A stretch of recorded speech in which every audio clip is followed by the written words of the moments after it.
go. Today, it's all about the mountain of value you're probably sitting on.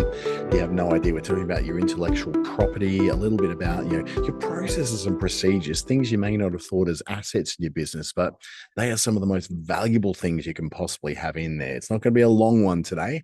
It's just going to be lots and lots of value. And I've got an online resource for you later on as well through the QR code. And I'll send that out to all of you who are part of the Eventbrite meeting. Those of you who are online right now.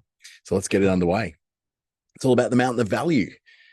We have a bit of a problem in our businesses that we sit on all this value, all this information, all this data, and we totally take it all for granted. We've got potential intellectual property in there. We've got frameworks we've been working with people on, amazing stories, transcripts from meetings, all this stuff, and we just overlook it. We collect it all. We've got it all there. We've got reports. We've got, frameworks that were built in Canva, and we do nothing with it because we're always chasing what that next big thing is in our business. What is the next sort of revenue we're going to attract? What's the next product? What's the next launch? What's the next release?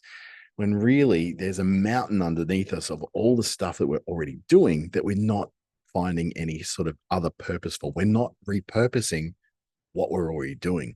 And the closer we are to our businesses, of course, the harder it is to see our own value. So, I'm lucky enough to have a coach who points this stuff out to me and gets me to get so much more out of these webinars and meetings and coffee catch-ups and networking than I ever used to get before. So a story from a guy called Daniel Priestley. I don't know if you come across him, read a great book that's still one of my all-time favorites called Key Person of Influence. He runs a group called Dent. It's all about leaving your own personal dent in the world. And he was climbing through darkness for 6 hours out Mount Agung in Bali, and he was standing in front of this amazing sunrise. And I've done the Mount Agung climb myself, and it's just stunning up there, especially when you rise above the cloud line. It's a stunning, beautiful, standard, stratocoat volcano. It's the one that was erupting a few years ago in Bali. But when he got to the top, he spotted this other massive mountain on the horizon. He's like, what is that mountain? He asked his guide all about it. How high is it? How long is it going to take to climb it? Can we access it? Is it going to be something we can do? And he smiled, the guide did, and put his arm around Daniel and simply said, Daniel, you're already standing on a mountain right now. You need to learn how to appreciate the mountain you're already on. And whilst this is a great story and it certainly made me smile and reminded me of doing this very same thing, standing on a gung and looking over to, the Mount Batur caldera as well in the distance and going, wow, I really should have probably appreciated where I was even more. And it's one of my favorite spots in Indonesia. It's just such a perfectly beautiful volcano. But in business, the volcano we're already standing on, or the mountain we're already standing on, is full of so much potential. We're just not accessing it. And what I'm talking about is, I guess, a mindset shift. It always comes down to this, doesn't it? We think we've always got the right mindset. We've already got the right ideas, but reality is that we probably get one piece of work done. We pass it on. We get the next piece of work in. We pass them that. We get the next one, the next one. We become a bit of a production line where really it's in the products we're producing and the contacts we're having with customers and clients that gives us this big, deep well of knowledge and intellectual property. And it's all about not necessarily ignoring the future, but we're not chasing it. What we're doing is valuing what we've already done, valuing the past, because it holds all this knowledge and all this incredible stuff we've done. I have done something like incredible, nearly, I want to say it's nearly 600 videos on YouTube, but without looking, I couldn't tell you the truth. It feels like it should be around that. I've done about 12,000 designs on Canva. I have produced probably 700 different workshops and webinars over the last 5 years. Incredible amount of intellectual property is sitting right here on my computer, in my brain, in my files, in my Canva account, in my Gamma account, in my ChatGPT, all that sort of stuff. But I do nothing with it. And I have done a lot more with it lately. And some of those things I'll describe to you in a second. But this is more than just me going, oh, looking back on what I've done that's so well and I want to do it again. It's owning what essentially is my intellectual property, moving from sharing knowledge and skills in a workshop or sharing your skills in what you do, whether it's copywriting or whether it's entertaining people, to some kind of other thing that isn't what you do every day, but it reflects what you've been doing every day. Because what is obvious to us in our everyday, so for me that would be social media marketing, using AI, using these tools to broadcast messages, produce workshops and webinars. That sort of stuff's very obvious to me, but some people, they go, how the hell does he do all that stuff? How does he do it all? How does he manage to make all this work? And I've got this untapped reservoir of information I can share on that. And I've been very lucky and fortunate that I've got people who pay my way to do this as part of what I do for my work and my business. But it's not obvious to everyone what I do. So I've got this unfathomably big opportunity to be able to share that with the world in some way, shape, or form, in the form of coaching, in the form of educational materials, in the case of online materials, like it could be online guides, even a book. I wrote a book last year and I decided not to publish it because it didn't really reflect me that well. Also, documenting the journey as we're going along is something I've really learned to do, is starting to record more of the things I do on screen and then using those recordings to form transcripts that then turn into online guides or even books or written, or even in some cases, I can take what I've just recorded on my screen, feed that into something like Google's Gemini and ask it to create an infographic about that. It'll take some of that and create like a workflow.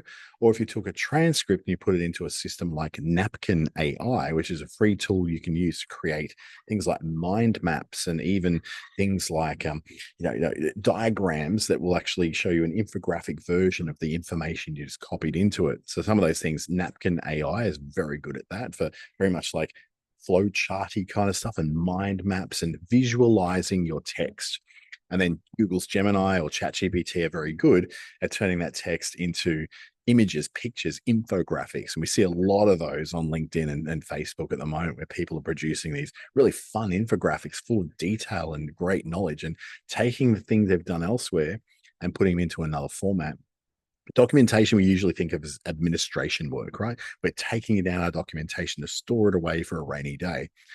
I look at it differently now. I look at it more as asset creation. You're creating lots of different assets you can use here, there, and everywhere. That piece of documentation or recording I took from that meeting, I could take the insights out of that, turn it into an infographic. That's a social post.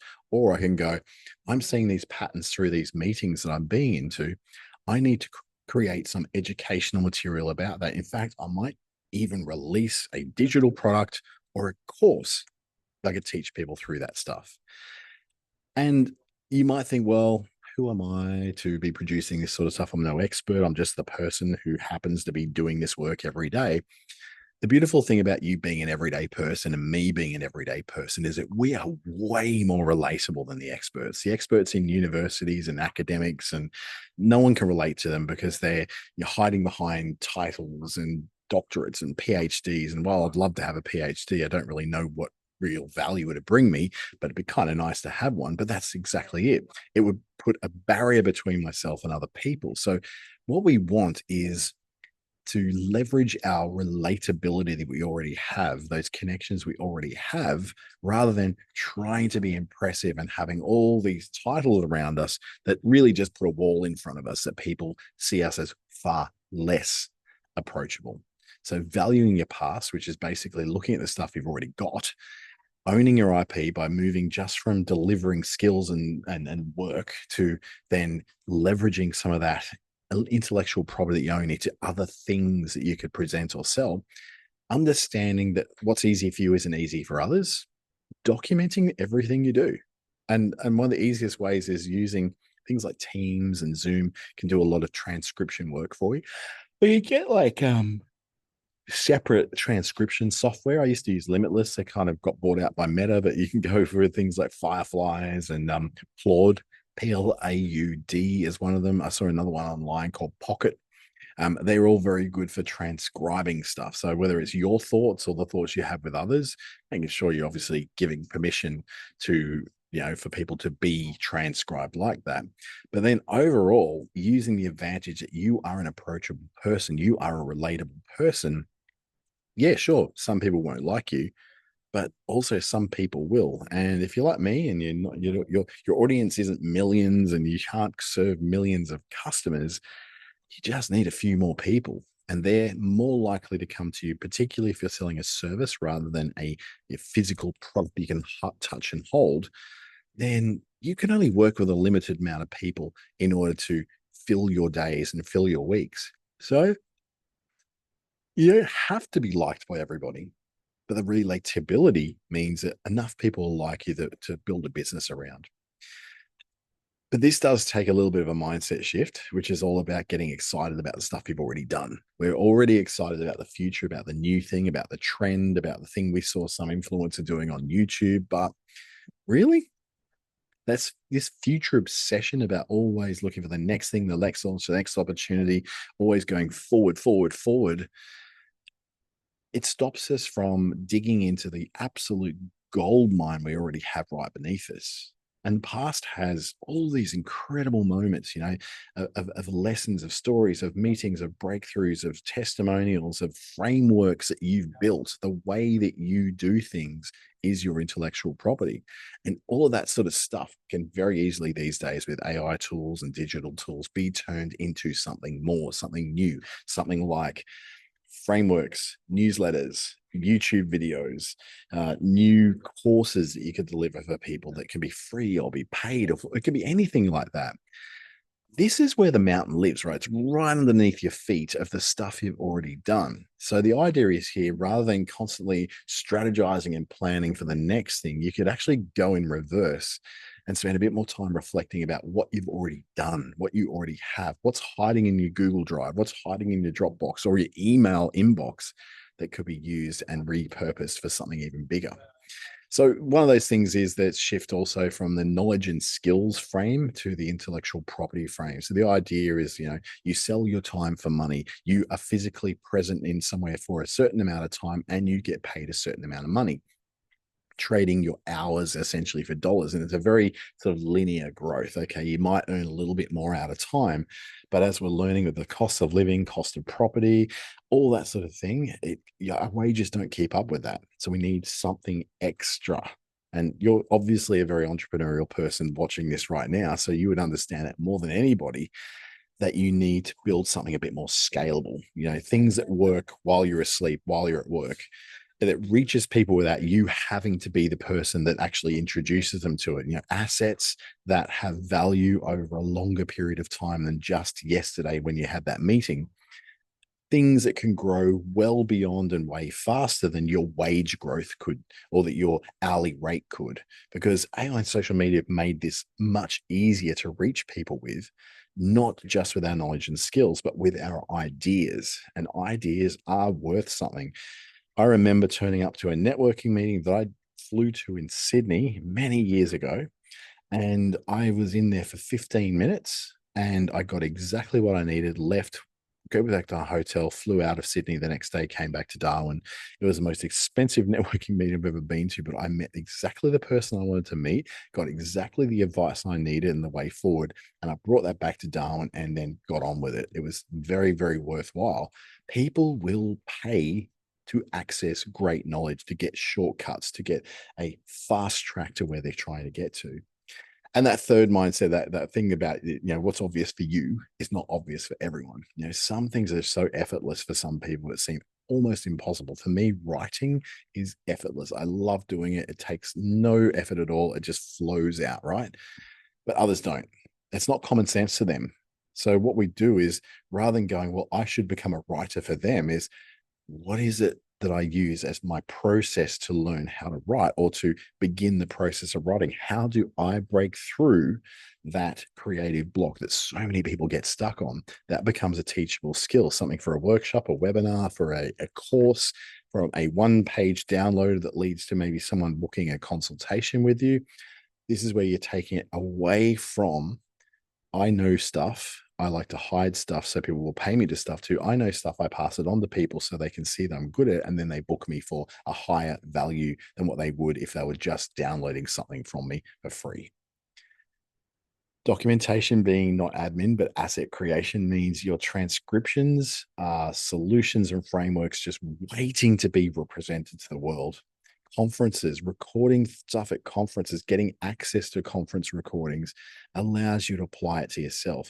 These days, I get a mountain of stuff from the things I've watched in the past on YouTube. You can go into your history on YouTube and see the things you go, oh, what's that thing I watched 3 months ago from that guy or that girl who spoke so eloquently on that topic? And you can pull that out, get the transcript from it, design yourself a learning guide in ChatGPT, and you can then start to apply that, because every story you or anyone else has documented or recorded or broadcast or put up on YouTube or even put on TikTok is something that you can capture.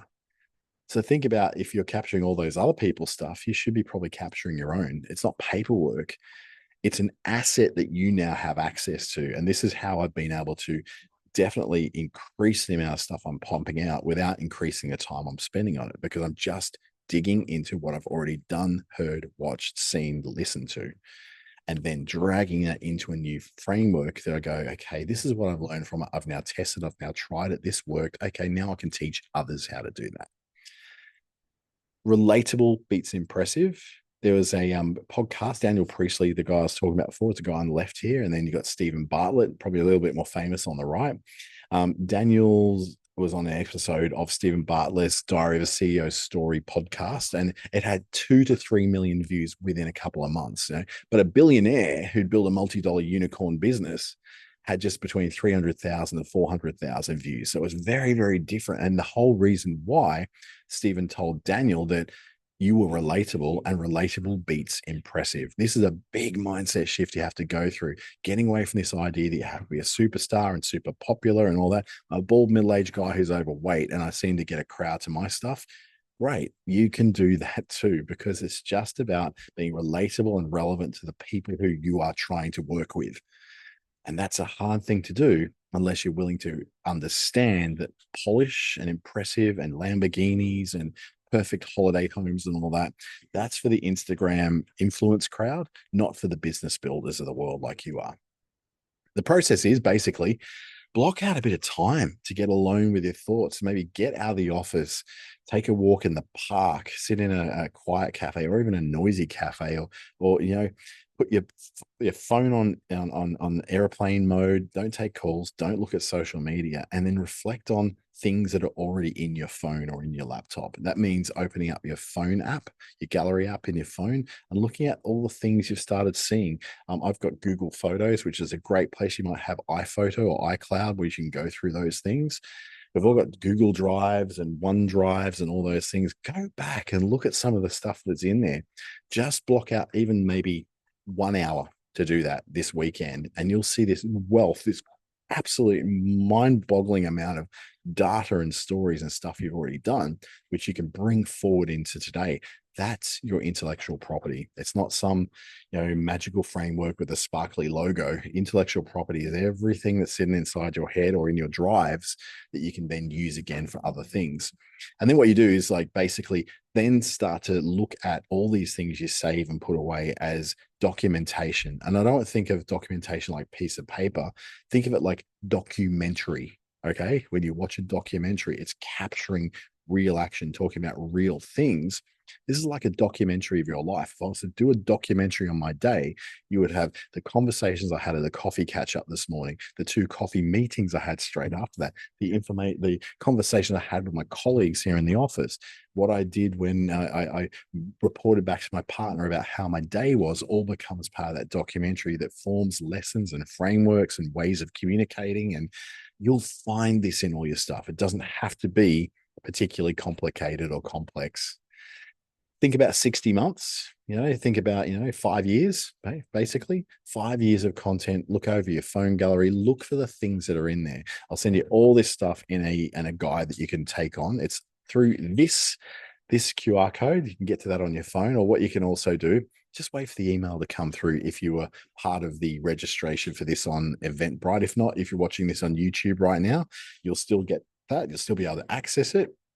And you'll be able to work your way through what these ideas and mindset shifts are going to be like.